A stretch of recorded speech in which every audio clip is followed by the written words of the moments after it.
ഞാനിന്ന് കുമ്പളങ്ങ പച്ചടിയാണ് ഉണ്ടാക്കുന്നത്. പച്ചടി ഉണ്ടാക്കാനായി ഒരു ചെറിയ കഷ്ണം കുമ്പളങ്ങ എടുത്തിട്ടുണ്ട്. ഇതിൻ്റെ തോലും കുരുവൊക്കെ കളഞ്ഞ് കഴുകിയെടുത്ത ശേഷം കനം കുറച്ച് അരിഞ്ഞെടുക്കണം. ഈ ഒരു വലിപ്പത്തിലാണ് ഞാൻ അരിഞ്ഞെടുത്തത്. ഇനി കഷ്ണങ്ങൾ കുക്കറിലേക്ക് ഇട്ട് കൊടുക്കാം.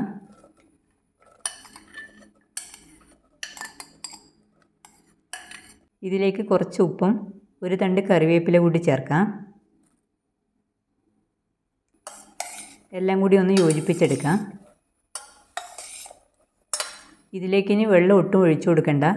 കുമ്പളങ്ങയിൽ തന്നെ വേവാനുള്ള വെള്ളം ഉണ്ടാകും. ഇനി ഇതൊരു 3 വിസിൽ വരുന്നതുവരെ വേവിച്ചെടുക്കാം. ചെറിയ തീയിൽ വേവിച്ചെടുത്താൽ മതി.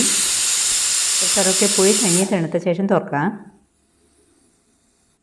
പച്ചടിയിലേക്ക് അരച്ച് ചേർക്കാനായി ചെറിയൊരു മുറി തേങ്ങ ചിരവിയത്, 3 പച്ചമുളകും തരിയില്ലാതെ നന്നായി അരച്ചെടുക്കണം. കുമ്പളങ്ങ വെന്ത വെള്ളം ചേർത്ത് അരച്ചെടുത്താൽ മതി. ഇതിപ്പോൾ പ്രഷറൊക്കെ പോയിട്ടുണ്ട്. ഒന്ന് തുറന്ന് നോക്കാം. കുമ്പളങ്ങയിൽ വെള്ളമൊക്കെ ഇറങ്ങി വന്നിട്ടുണ്ട്. കഷ്ണങ്ങളും പാകത്തിന് വെന്തിട്ടുണ്ട്. കുമ്പളങ്ങ വെന്ത വെള്ളം മറ്റൊരു പാത്രത്തിലേക്ക് മാറ്റി വെക്കാം. ഇനി ഈ വെള്ളം ചേർത്ത് തേങ്ങ അരച്ചെടുക്കണം.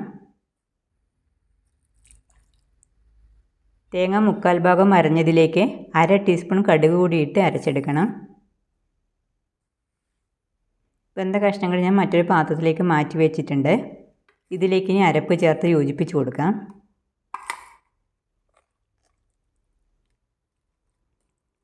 നന്നായി ഒന്ന് യോജിപ്പിച്ച ശേഷം 1 കപ്പ് അധികം പുളിയില്ലാത്ത തൈര് കൂടി ഒഴിച്ചു കൊടുക്കുന്നുണ്ട്. ഒന്നുകൂടി നന്നായി യോജിപ്പിച്ച് കൊടുക്കാം. പുളിക്കനുസരിച്ച് മാത്രം തൈര് ചേർത്താൽ മതി.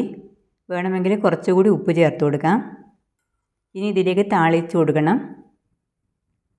ചീനച്ചട്ടിയിലേക്ക് കുറച്ച് എണ്ണ ചൂടാക്കിയ ശേഷം 1/2 ടീസ്പൂൺ കടുകിട്ട് പൊട്ടിക്കാം.